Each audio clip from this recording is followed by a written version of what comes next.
بہت اہم سوال ہے آپ کا تقلید سے متعلق۔ مسلمانوں کی ذمہ داری یہ ہے کہ وہ رسول اکرم صلی اللہ علیہ وسلم کی پیروی کریں، اتباع کریں۔ تقلید کرنے سے ہم کو روکا گیا ہے، لیکن ایک جاہل شخص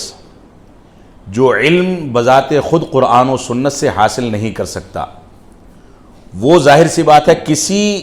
عالم دین کے پیچھے چلتا ہے، کسی عالم دین سے کچھ مسائل پوچھتا ہے اور اس کے بعد اس کے مطابق زندگی گزارتا ہے، تو گویا اس نے اس عالم کی تقلید کی، یعنی مفہوم نکل کر کے وہی آتا ہے۔ لیکن یہاں پر جس عالم سے سوال کرنے کی ذمہ داری اس کی ہے، وہ ذمہ داری یہ ہے کہ وہ ایسے عالم سے سوال کرے جو قرآن و سنت اور فہم صحابہ کے مطابق کسی کو جواب دیتے ہیں۔ اور ایک عام انسان جو سوال کرتا ہے، اس کے یہاں اتنی جرأت ہونی چاہیے اور اس کے پاس اتنی قوت اور طاقت ہونی چاہیے، اتنی ہمت ہونی چاہیے کہ عالم جب اس کو مسئلہ بتائے تو ادب و احترام کے ساتھ، پوری عزت و وقار کے ساتھ اس عالم سے پوچھے کہ یہ دلیل کہاں کی ہے۔ تو ایک ناحیے سے وہ تقلید تو کر رہا ہے، لیکن دوسرے ناحیے سے عالم اگر اس کو قرآن و سنت کے مطابق بات بتاتا ہے تو یہ راستہ ڈائریکٹ تو نہیں، انڈائریکٹ ایک عالم سے ہو کر کے قرآن و سنت تک جاتا ہے۔ دوسرا مسئلہ ہے تقلید کا، جس تقلید کی تعریف معیوب سمجھی گئی ہے، وہ تقلید ہے قلادہ سے، گلے میں پٹا ڈال دینا۔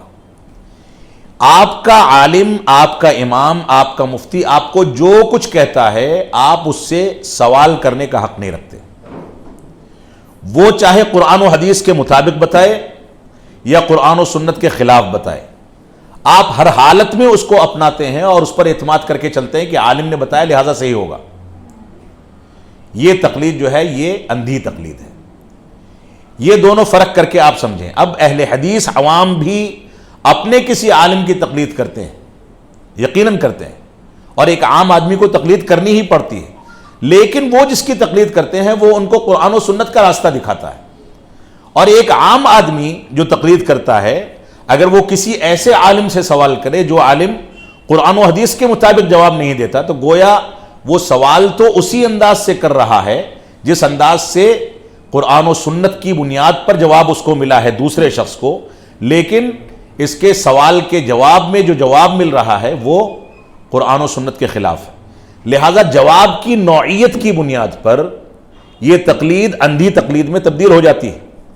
اور دوسرے جواب کی نوعیت کی بنیاد پر یہ تقلید ہونے کے باوجود قرآن و سنت کے دائرے میں رہتی ہے۔ لہذا اس فرق کو ہمیں سمجھنا ہوگا، اور اس فرق کی بنیاد ہی پر ہم کسی کا سوال لیتے ہیں اور کسی کو جواب دیتے ہیں۔